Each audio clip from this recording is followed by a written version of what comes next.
அண்மை செய்தி. தூத்துக்குடி புதூர் பாண்டியாபுரம் சுங்கச்சாவடியை முற்றுகையிட்டு லாரி ஓட்டுநர்கள் போராட்டம் நடத்துகிறார்கள். உயர்நீதிமன்ற உத்தரவையும் மீறி சுங்கக்கட்டணம் வசூலிப்பதாக கூறி போராட்டம் முன்னெடுக்கப்பட்டிருக்கிறது. சுங்கச்சாவடி முன்பாக லாரிகளை நிறுத்தி போராட்டத்தில் ஈடுபட்டு வருகிறார்கள்.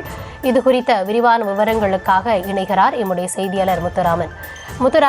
நீதிமன்ற உத்தரவையும் மீறி வசூலிக்கப்படுவதாக குற்றச்சாட்டை முன்வைத்திருக்கிறார்கள். போராட்டம் முன்னெடுக்கப்பட்டு வருகிறது. இதனால அந்த பகுதியில் போக்குவரத்து எந்த அளவிற்கு பாதிக்கப்பட்டிருக்கிறது, கள சூழல் தொடர்பான விவரங்களை வழங்கலாம். வணக்கம் கௌதமி.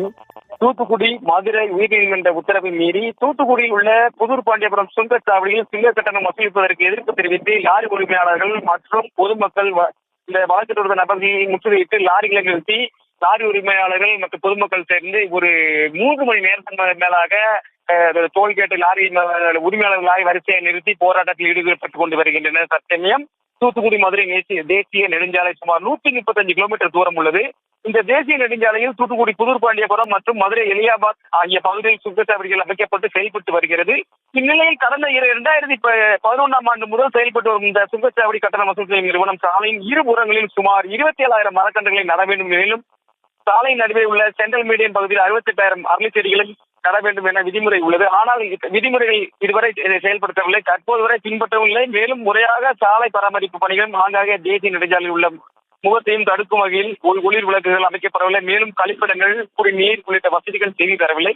இதைத் தொடர்ந்து தூத்துக்குடியை சேர்ந்த கேடிசி நகர் பகுதியைச் சேர்ந்த பாலகிருஷ்ணன் என்பவர் கடந்த ஜனவரி மாதம் இந்த 2 சுங்கச்சாவடிகளுக்கும் கட்டணம் வசூல் செய்வதை நீதிமன்றம் தடை செய்ய வேண்டும் என வலியுறுத்தி மதுரை உயர்நீதிமன்ற கிளையில் வழக்கு தொடர்ந்தார். இந்த வழக்கை விசாரணை செய்த நீதிபதி சுப்பிரமணியன் மற்றும் மரியா கிளாக் அமர்வு முறையாக பராமரிக்க வேண்டும், மேற்கொள்ள வேண்டும், சுங்கச்சாவடியில் இடைக்கால தடை விதித்து உத்தரவு பிறப்பித்துள்ளார். அதனால் காலை முதலே லாரி உரிமையாளர்கள், பொதுமக்கள் வழக்கு தொடர்ந்தவர்கள் ஒரு தொடர்ச்சியாக இந்த நீதிமன்ற உத்தரவை அமல்படுத்த வேண்டும் என போராட்டத்தில் கூட்டி வருகின்றனர். நீதிமன்ற உத்தரவை அமல்படுத்த வேண்டும், மாவட்ட நிர்வாகம் தலையிட்டு உடனே செயல்படுத்த வேண்டும், அதுவரை எங்களுடைய போராட்டம் தொடரும் என தற்சமயம் தொடர்ச்சியாக இப்போராட்டம் நடைபெற்றுக் கொண்டிருக்கிறது. கௌதமி,